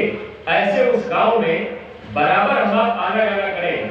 कोई बात अगर पूछ भी दे, तरह की बात को पूछेंगे कि भाई बाबा जी शाकाहारी क्यों बना रहे, मांस मछली अंडा शराब खाने से क्या नुकसान है, आखिर ये तो खाने के लिए ही बनाए गए। तो आदमी की सोच अलग अलग है, अलग अलग तरीके के लोग मिलेंगे। तो जब आप अपने गुरु महाराज की बात उनको बताएंगे, वो माने या न माने, इसमें हमको आपको कोई जोर जबरदस्ती नहीं करना है कि भाई किसी गांव में हम प्रचार करने गए तो हम आप उनसे कहेंगे भाई आप शराब छोड़ दीजिए। आप शराब पीने वाला आदमी समझता है कि भाई हम शराब पी रहे हैं तो हम अच्छा काम कर रहे हैं। लेकिन अपने भाई बहनों, आज इस धरती पर हिंदू, मुसलमान, सिख, ईसाई, अब ऐसा कहीं नहीं लिखा गया था कि हम आप शराब का सेवन करें। बहुत से लोग ऐसे शराब पीने में लग गए। कोई कह दिया कि भाई ये देखो फल से बना है, अंगूर की शराब है, महुआ की शराब है।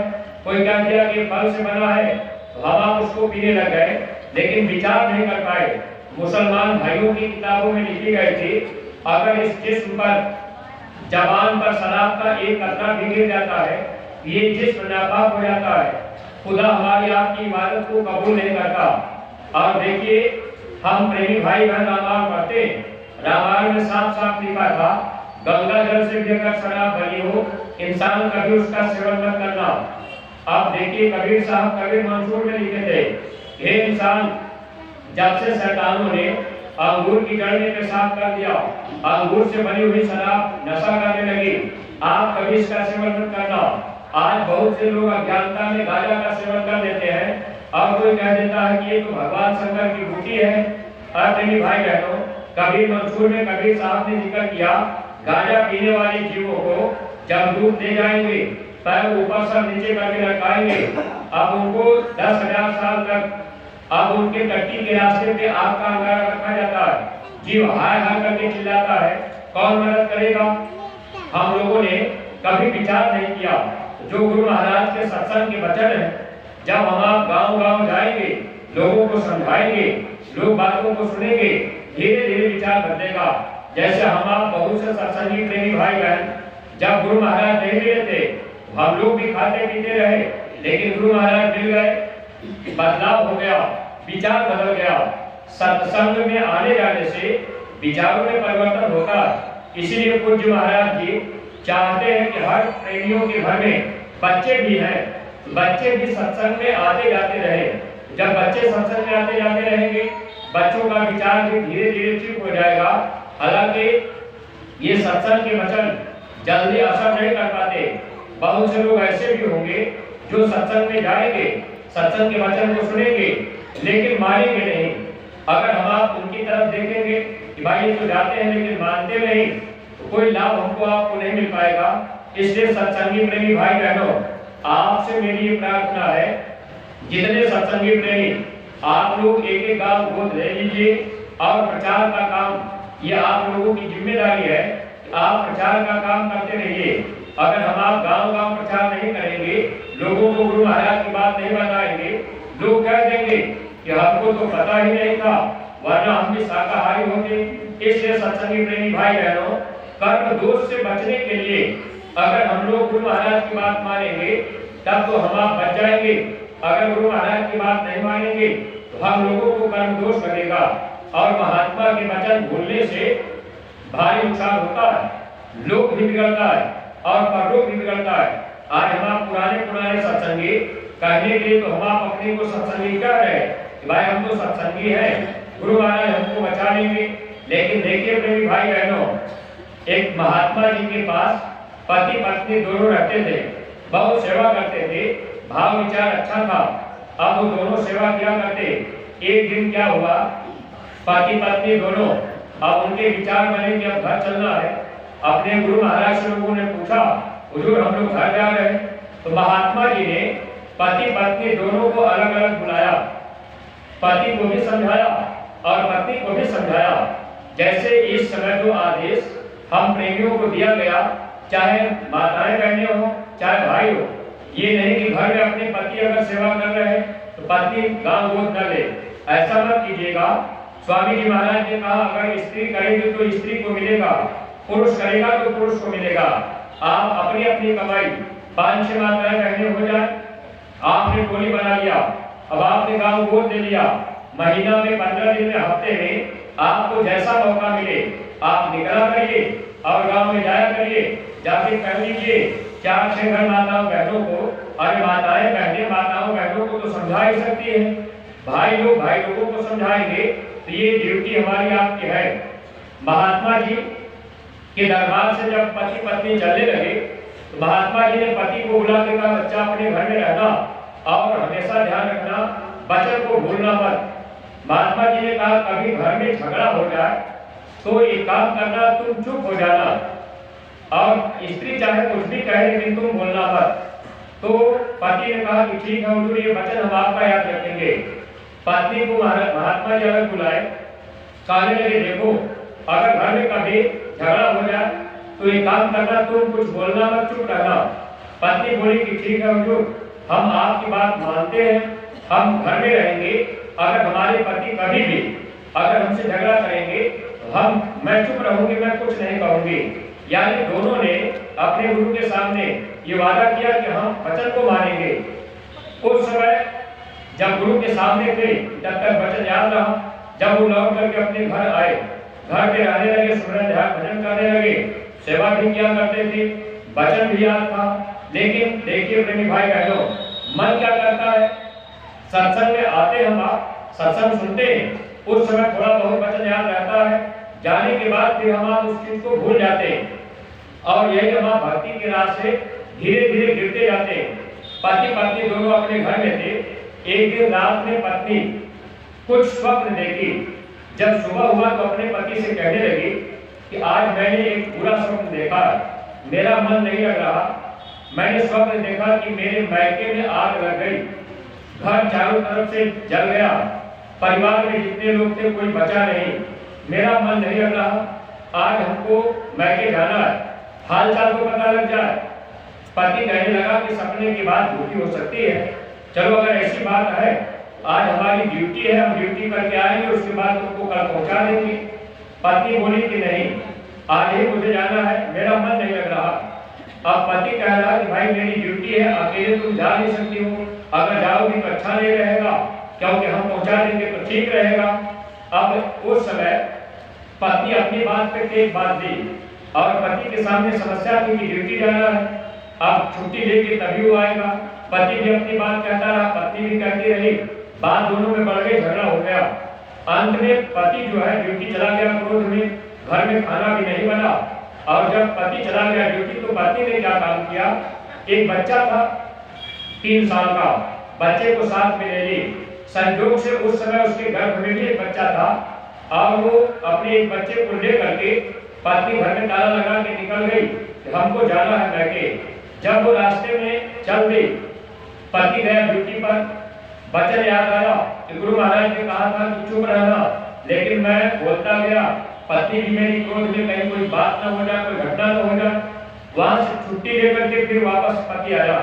जब आया तो क्या देखा, घर में ताला लगा। पड़ोसी से पूछा तो पड़ोसी बताया कि वो तो अभी इधर निकल गई बच्चे को लेकर के।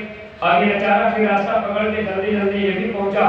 पहुंचते पहुंचते रास्ते में मुलाकात हो गई। तब इसने कहा पति ने कि बताओ तुम मानी नहीं जा रही हो, चलो शाम छुट्टी लेकर के आ गए, चलो तुमको पहुंचा देते हैं। अब भोजन बना नहीं था, खाना बना नहीं, भूखे थे, जंगल पड़ा। तो पति ने कहा कि भूख लगी है, कुछ है कि नहीं। पहले के समय में रिश्ते में जाते समय कुछ न कुछ लोग ले जाया करते थे। पत्नी बताई कि थोड़ा सा आटा मेरे पास है। तो पति कहा कि ठीक है आटा है, तो ऐसा करो कि हम कंडा ला देते हैं और बाटी बना लो, खाने के चलेंगे। संयोग से एक नदी थी, वही नदी के किनारे पानी भी मिल गया। पत्नी बोली कि आप जाइए कंडा ले आइए, फिर उसके बाद मैं बाटी बना देती हूँ। पति जंगल में गया, वो लकड़ी कुछ सूखी और कंडा लाने के लिए एक आम के पेड़ के ऊपर चढ़ा, सूखी लकड़ी की तोड़ लिया, तोड़ करके लकड़ी नीचे गिरा दिया। पति ऊपर से जब नीचे उतर रहा था तो आम के पेड़ में एक गड्ढा था, उसी गड्ढे पर उसने पैर रखा तो उसमें काला नाग बैठा हुआ था। जब वो पैर रखा वो नाग उसको डस दिया। जब वो नीचे उतरा, गड्ढा उठाया, थोड़ी दूर चला, लेकिन जहर असर कर गया। थोड़ी दूर चलने के बाद वो गिर गया। अब पत्नी बेचारी आटा मार के इंतजार कर रही, काफी समय हो गया। उसके बाद पत्नी सोचने लगी कि अभी वो आए नहीं। तब वो अंदर घर की तरफ जिधर पति आया था उधर वो आई देखने, देखी कि शरीर खड़ा हुआ है, शरीर पूरा काला है। अब वो असर तो हो गया था जहर का, यानी प्राण निकल चुके थे। पत्नी बेचारी अब वही बैठ करके रोती रही। अब रोने के सिवा वहां कोई सहारा तो था नहीं, कोई समझाने वाला भी नहीं था। रोते रोते काफी समय बीत गया। अंत में क्या हुआ कि अचानक बादल आए, बारिश भी हो गई। बारिश के बाद अब वो शरीर भी भीग गया, बच्चा भी है। और उस समय जो बच्चा गर्भ में था उसका भी धीरे धीरे समय पूरा हो रहा था। प्रसव पीड़ा उठी। अब वही जंगल में बच्चा भी पैदा हुआ। अब एक बच्चा छोटा, एक बच्चा 3 साल का। पति की लाश बगल में पड़ी। अब पत्नी फूट फूट के रो रही, अब मैं कहाँ जाऊँ, कोई सहारा नहीं। अंत में वो लाचार होकर के फिर मायके की तरफ चली तो नदी पार करने की बारिश हो चुकी थी, नदी में पानी तेज हो चुका था। पत्नी सोची 3 साल के बच्चे को इस पार छोड़ दी और जो बच्चा तुरंत था उस बच्चे को उस पार पहुंचा दी। उस पार बच्चे को रख करके अब वो माँ लौट गया है कि इस बच्चे को भी मैं ले चलूं।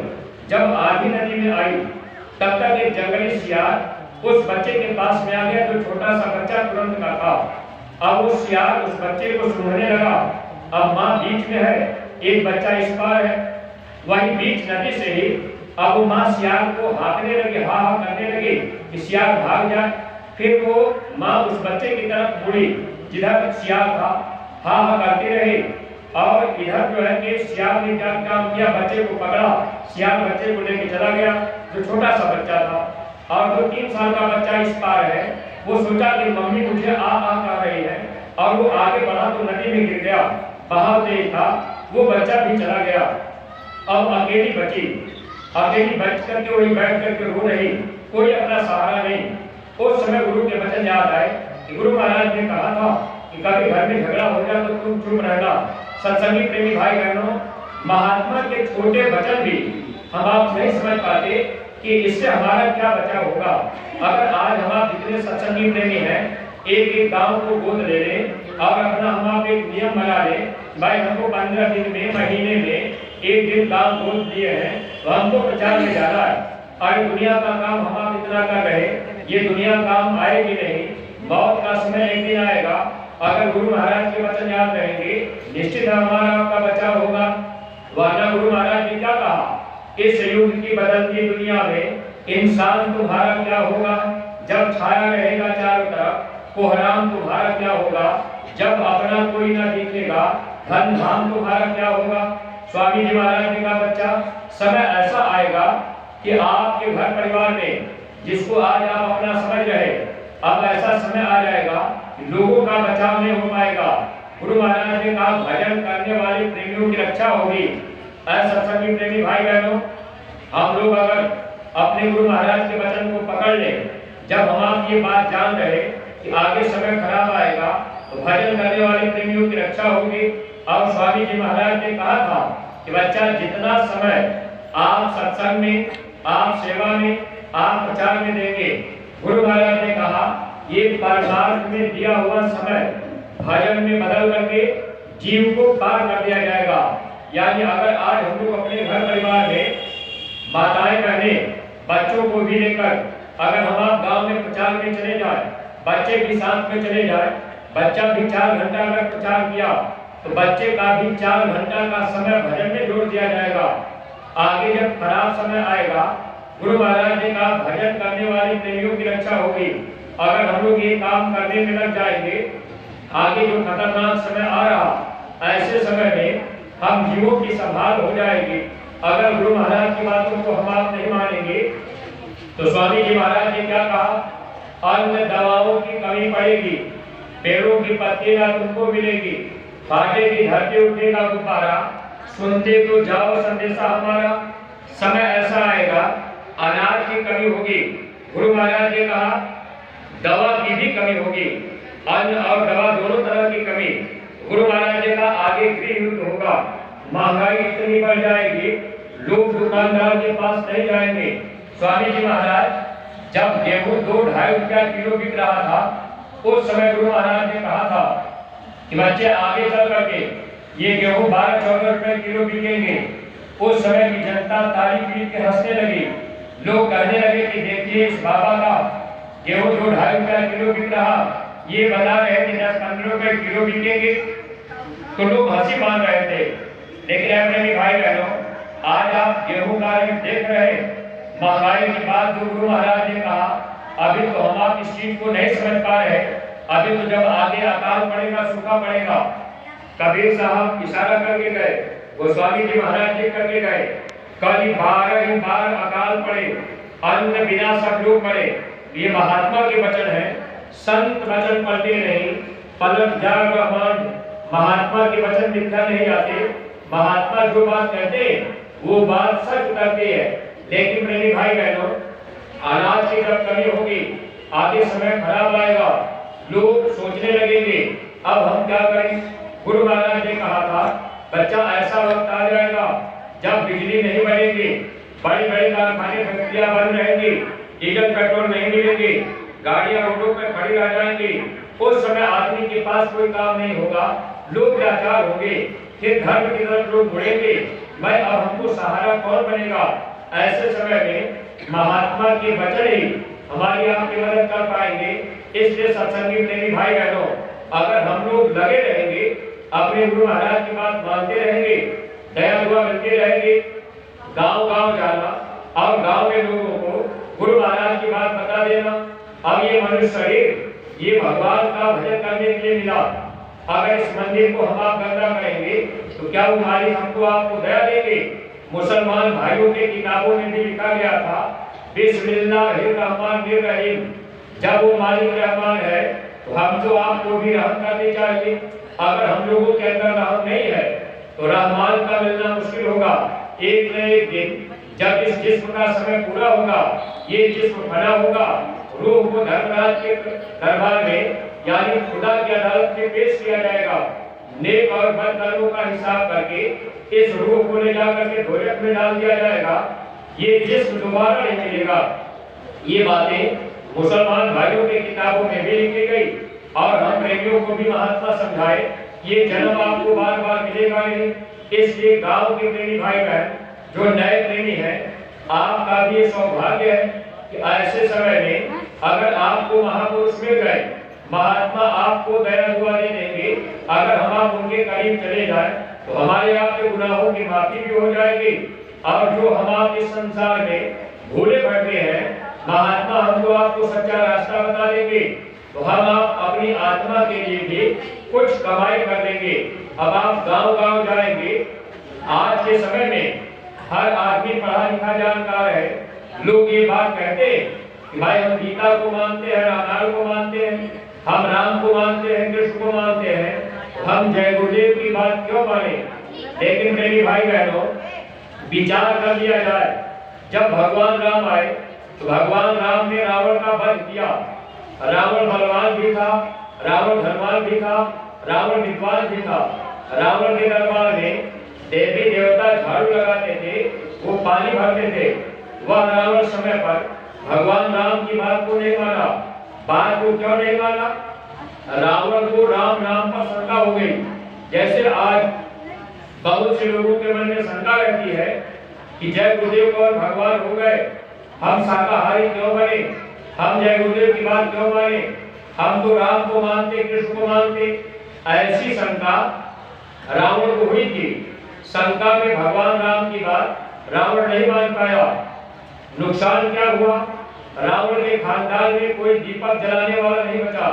सत्संगी प्रेमी भाई बहनों, जय गुरुदेव नाम पर लोगों को शंका रहेगी और लोग समय पर शाकाहारी नहीं बनेंगे तो आगे समय ऐसा आ रहा है जब आदमी को आदमी उठाने वाले नहीं मिलेंगे। ऐसे समय में अगर हम आप गांव गोद लेकर के गांव-गांव जा करके गुरु महाराज की बात बता देंगे तो गुरु महाराज हम लोगों को कर्म दोष से बचा लेंगे। जब धर्मराज के दरबार में आत्माओं को पेश किया जाएगा तो गुरु महाराज हम जीवों को बचाएंगे। महाराज जी ने यही तो कहा कि अगर आप लोग गांव गोद लेकर के प्रचार करते रहेंगे तो आप कहने के लायक हो जाएंगे कि भाई धर्मराज के दरबार में ये कहा तो जाएगा कि हमने धर्म का काम किया। जो कर्म हमारे आपके जो गुनाह गलती हुई है उनकी माफी हो जाएगी। महात्मा हमारी आपकी जीवात्मा को बचा लेंगे। लोक भी बन जाएगा, परलोक भी बन जाएगा। अगर आप कहेंगे भाई हम भगवान कृष्ण को मानते हैं, देखिए भगवान कृष्ण भी इस धरती पर जब आए तो महाभारत पर्व में लिखा है। आज कोई आदमी कृष्ण को मान रहा, आप गंगा स्नान भी कर रहे, आप तीर्थ व्रत भी कर रहे, आप पूजा पाठ भी कर रहे, लेकिन भगवान कृष्ण ने क्या कहा था? अर्जुन को उन्होंने समझाया, हे अर्जुन तुम ध्यान से सुनो, सर्वे वेदा न तत्पुर्य, सर्वे यज्ञास भारत, सर्वे तीर्था भीगे चास, यद गुरुपाद प्राणी नाम दया। हे अर्जुन, जो फल प्राणियों पर दया करने से मिलता है वो फल तीर्थों से नहीं मिलता, वेदों से नहीं मिलता, यज्ञों से नहीं मिलता। आज आप तीर्थ करने जा रहे हैं, आज आप यज्ञ करा रहे हैं, अब आप वेदों को पढ़ेंगे, रामायण गीता गाएंगे, लेकिन अगर आप जीव हिंसा का काम करेंगे तो आपको कोई फल नहीं मिलेगा। तो बाबा जय गुरुदेव जी महाराज ने घर परिवार छोड़ने के लिए कहा नहीं, जंगल में जाने के लिए कहा नहीं, कपड़ा बदलने के लिए कहा नहीं। बस गुरु महाराज ने एक ही प्रार्थना की कि बच्चे आप कोई ऐसा नशा मत करना जिससे बुद्धि पागल हो जाए। माँ बहन बहू बेटी की पहचान नशे में खत्म हो जाती है और किसी बेजुबान जानवर की गर्दन काट कर आप मनुष्य शरीर के अंदर मत डालिएगा। एक बात के लिए बाबा जी ने केवल मना किया अब हम आप प्रेमी भाई बहन जब गांव-गांव लोगों को बताएंगे, जो लोगों के मन में ये भ्रम है कि भाई हम राम को मान रहे, कृष्ण को मान रहे, अब कोई कहता हम मोहम्मद साहब को मानते, लेकिन हम आप विचार नहीं कर पाए।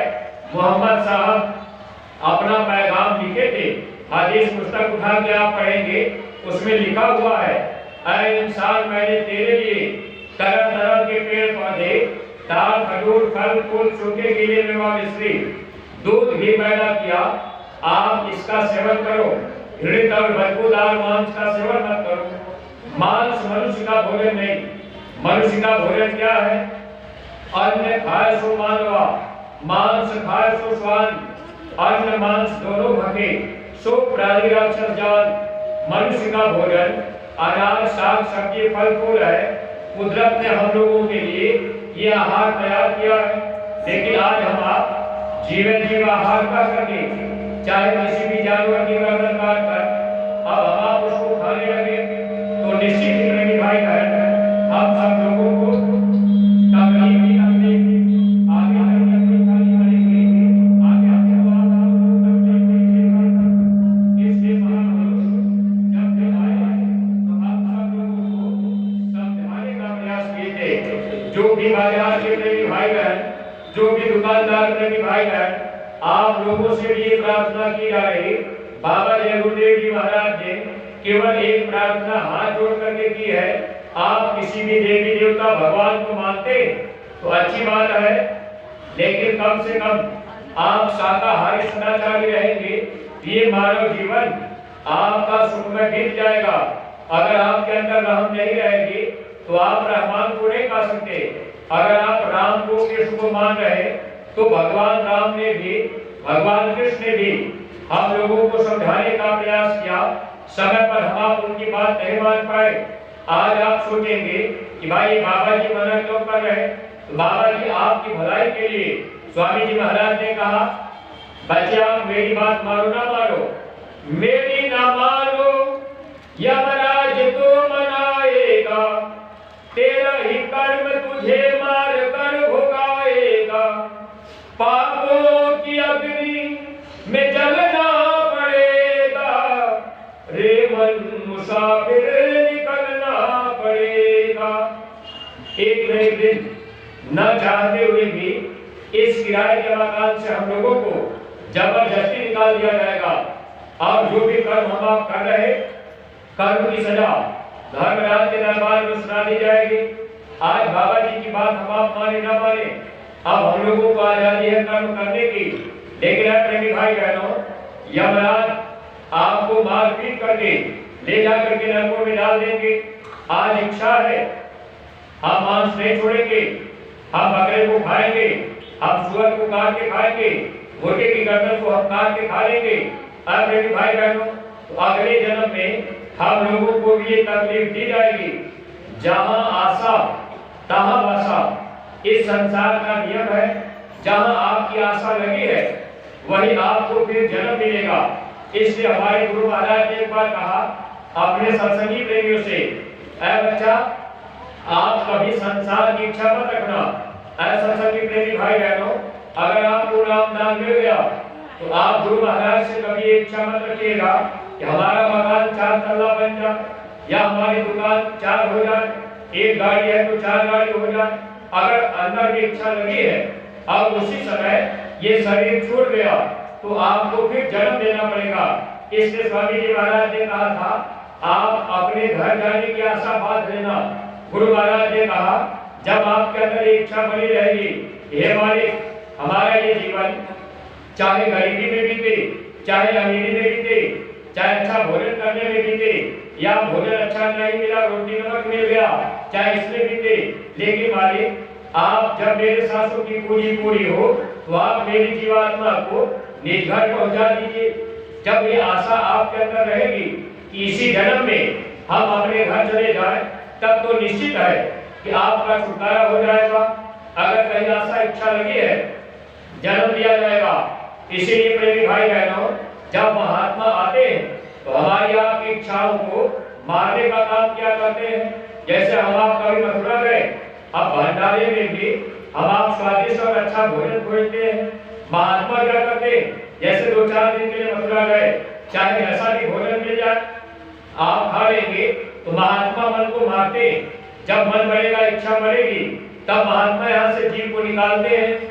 अब मन लगा है कि भाई हमको अच्छा मिल जाए, अच्छा भोजन मिल गया और रहने के लिए मिल गया, अब वहाँ गद्दा मिल गई, रजाई मिल गई, आराम से हम आप मथुरा गए और फिर हम आप चले आए, हम आप सेवा भी नहीं कर पाए, तो ये समय ऐसे निकल जाता है। जब मथुरा भी जाया करिए, आप हमेशा सेवा का भाव रखा करिए और ये सोचा करिए कि भाई हमारी सेवा इतनी हो कि हमारे ऊपर कोई कर्ज न पड़े।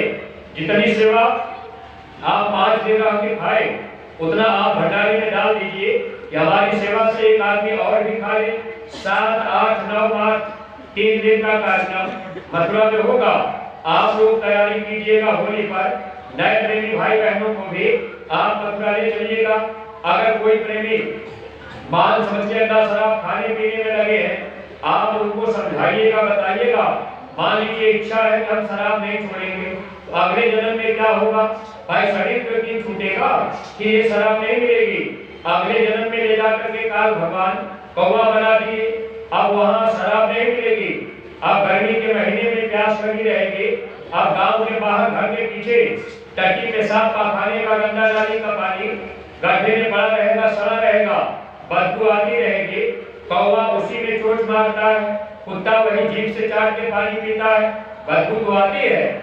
ऐसे ही अगर इच्छा है कि भाई हम तो मांस छोड़ नहीं सकते, तो अगले जन्म में ले जा करके वहां की भिगोनी में डाल देंगे।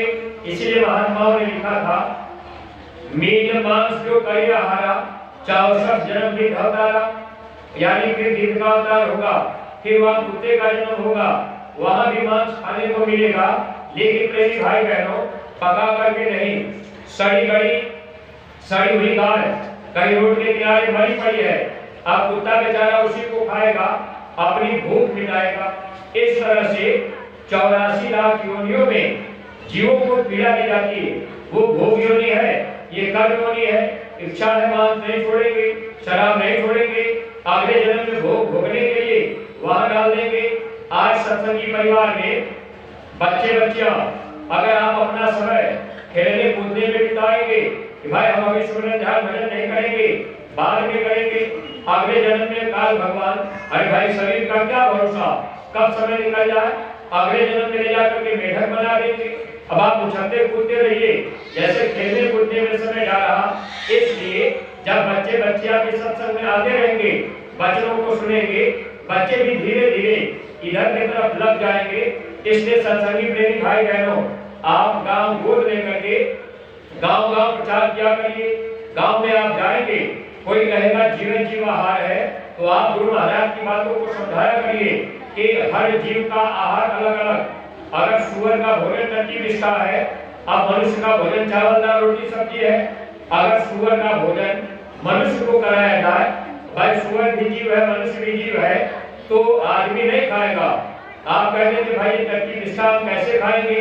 कहने के लिए लोग कह देते हैं कि जीवन जीव आहार है, लेकिन आप मेरे भाई बहनों, हर जीव का आहार अलग अलग बनाया गया। ये पेड़ पौधे साग सब्जी फल फूल ये मनुष्य के लिए बनाए गए। तो आप चाहे जितना साग सब्जी फल फूल आप खा लीजिए, भूख लगे तो आप दिन में 10 भाग खाइए, 10 गिलास दूध पीजिए। इसके लिए हमारे गुरु महाराज ने मना नहीं किया। लेकिन प्रेमी भाई बहनों, आप जानवर की गर्दन काटकर मनुष्य शरीर में मत डालिएगा। अगर आप शाकाहारी सदाचारी नहीं बने, तो हमारे गुरु महाराज ने कहा आगे ऐसी बीमारियां आएंगी, दवा काम नहीं करेगी, लाशों की लाइन अस्पतालों में लगेगी। स्वामी जी महाराज ने कहा लाशों का होगा नजारा, क्योंकि बीमारी उस तरह की होगी उसमें पता ही नहीं चलेगा कि भाई ये कैसी बीमारी आ गई। जैसे कोरोना वायरस आया और इससे बड़े बड़े वायरस आगे आएंगे, देश दुनिया में तबाही मचेगी। अगर एक बात हम बाबा जी की मान ले, शाकाहारी बन जाए, लोग भी बन जाएगा और परलोक भी बन जाएगा। तो जो भी नए प्रेमी भाई बहन आप गुरु महाराज के संदेश सुनने के लिए आए, आप लोगों का भी सौभाग्य है। और जो बाजार के प्रेमी आप अपने अपने दुकानों से बैठकर अगर आपने संदेश को सुना है, तो हम आपके आभारी हैं। आपसे केवल एक प्रार्थना है कि आप लोग शाकाहारी रहिएगा, अंडे का सेवन भूल करके मत कीजिएगा। अंडा कैसे बनता है, हमारे गुरु महाराज बताया करते, जैसे माताओं बहनों को महीने में 5 दिन की बीमारी होती, माताएं बहनें 5 दिन तक शरीर में पानी न डाला करें, हाथ पैर चाहे जितनी बार धो लीजिए, कपड़े बदल लीजिए, बदन पे पानी न पड़े। गुरु महाराज बताते थे जब महीने की बीमारी लग जाए 5 दिन तक माताएं बहनें आप रसोई घर में मत जाया करिए, खाना पानी मत छुआ करिए। आपने खाना पानी छू दिया, जो लोग खाएंगे भयंकर बीमारी लगेगी। ये बीमारियों के आने का कारण है। हमारे गुरु महाराज ने कहा आगे वो समय आएगा, आप जिले जिले में ही नहीं, ब्लॉक ब्लॉक गांव गांव में आप डॉक्टर बैठा दीजिए, डिस्पेंसरी खुलवा दीजिए, लेकिन बीमारी आने वाली नहीं। जब तक लोग शाकाहारी सदाचारी नहीं बनेंगे बीमारियां नहीं जाएंगी। इसलिए सत्संगी प्रेमी भाई बहन आप प्रचार प्रसार करते रहिए और गुरु महाराज का संदेश पहुंचाते रहिए। अगर किसी से गलती गुनाह हो गई तो आप बता दीजिए। भाई होली का कार्यक्रम मथुरा में होने जा रहा, मथुरा में जो मंदिर हमारे गुरु महाराज ने बनवाई उस मंदिर में गुनाहें माफ होती है। जाने अनजाने में कोई गलती अगर हो गई, आपने शराब पी लिया, आपने मांस खा लिया, अंडे का सेवन कर लिया, ये गुनाहें वहां माफ हो जाएंगी। अंडा बनता कैसे है, 12-15 दिन में पक्षियों को भी गंदा खून आता, वही पक्षियों का खून रुक जाता, अंडा बनकर के तैयार हो गया। अब हम बड़े प्रेम से उसको खा रहे हैं। प्रेमी भाई बहनों, हम लोग विचार नहीं किए, अपने घर में बैठकर कोई आदमी रोटी खा रहा और आपका ही बच्चा बगल में खड़ा होकर पेशाब कर दिया। अगर रोटी पर पेशाब गिर जाएगा, हम आप रोटी नहीं खाएंगे, कहेंगे ये गंदा हो गया। अपने बच्चे का पेशाब कोई भी आदमी खाने के लिए तैयार नहीं होगा, लेकिन देखिए मुर्गे के बीज और पेशाब से जो अंडा तैयार हुआ, बड़े प्रेम से लोग आपने और चटनी बना के खा रहे, कह रहे शिक्षा का स्तर ऊंचा हो गया, हम पढ़े लिखे जानकार हो गए। तो सत्संग के अभाव में आज हमारा आपका खान पान बिगड़ गया। सत्संग मिल जाएगा, बुद्धि में विवेक आ जाएगा, हमको आपको क्या खाना है, क्या पहनना है, किसके साथ कैसा व्यवहार करना है, हर बातों की जानकारी सत्संग के द्वारा हो जाएगी। इसलिए प्रेमी भाई बहनों, साल में 4 कार्यक्रम मथुरा में रखते। अब उस कार्यक्रम में जो भी नए प्रेमी भाई बहन जाएंगे, मंदिर में आपके गुनाह भी माफ होंगे, मंदिर से बरकत का प्रसाद आपको मिल जाएगा। वह लालचीदानी बतासे का प्रसाद आगे मुसीबत में आपके काम आ जाएगा। सत्संगी प्रेमी भाई बहनों, आप वो प्रसाद अपने अपने घरों में रखिएगा, ताकि जब समय खराब आएगा उससे हमको आपको लाभ मिलता रहेगा। आदेश में हम आप रहेंगे, जब महात्मा आदेश कर देंगे, स्वामी जी ने कहा इस प्रसाद को रखना, आगे मुसीबत में काम आएगा। एक बार काशी में गंगा रेती पर स्वामी जी महाराज का सत्संग हुआ और स्वामी जी महाराज ने कहा, अरे बच्चा जब मुसीबत आएगी ये गंगा की बालू उठाकर मैं तुमको दे दूंगा, अगर तुम ये बालू थाप लोगे तो भूख और प्यास नहीं लगेगी। महात्मा कब कैसे दया दुआ देते, लेकिन हम आप वचन को मानते रहे, जो आदेश मिले आप वो सेवा किया करिए। इस समय धार जिले की सेवा आप हर सत्संगी प्रेमी भाई बहन अपने अपने ब्लॉक के जिम्मेदार के पास जमा कीजिएगा और फिर गांव गोद लेकर के आप प्रचार करते रहिएगा। इसके बाद आप होली पर मथुरा चलने की तैयारी कीजिएगा। इन्हीं शब्दों के साथ हम अपनी वाणी को यहीं पर विराम देने जा रहे हैं। जो भी बाजार के प्रेमी भाई बहन आप लोगों ने अपना समय अपने दुकान पर बैठ करके ये सुनने में दिया है, हम आपके भी आभारी हैं। कोई बात अगर अटपटी लगी हो तो आप लोग छोटा भाई बेटा समझकर क्षमा कर दीजिएगा। और सत्संगी प्रेमी भाई बहनों, देखिए अपने गुरु महाराज के दरबार में लगभग 3-4 हजार गाय हर साल बेचे नहीं जाते। तो उन प्यारी गायों के लिए जो भी प्रेमी भाई बहन आप श्रद्धा भाव सेवा लाए होंगे, ये झोली वाले प्रेमी आपके बीच में जा रहे हैं, आप लोग अपनी अपनी सेवा वही झोली में डाल दीजिएगा। क्योंकि अब आप भाग करके यहाँ आएंगे तो भीड़ भाड़ में ठीक नहीं है, अपने अपने स्थान पे आप बैठे रहेंगे और एक प्रार्थना होगी, उसके बाद प्रसाद दे करके तब सब लोग अपने अपने घरों को जाएंगे। जय